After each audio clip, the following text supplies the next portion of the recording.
EquatIO speech input allows you to dictate your math and have it written out for you, whether you're using EquatIO for Google Chrome, Windows, Mac, or the EquatIO Math Space. To use, open EquatIO on your preferred platform and click the Speech Input tab.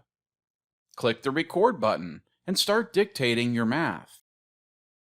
Y equals 4/5 x plus 3.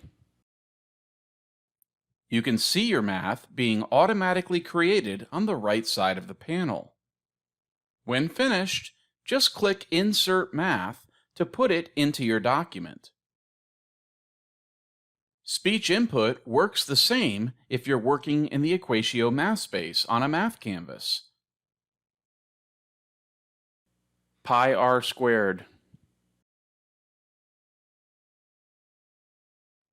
EquatIO even works in Google Forms, Slides, Sheets, and Drawings.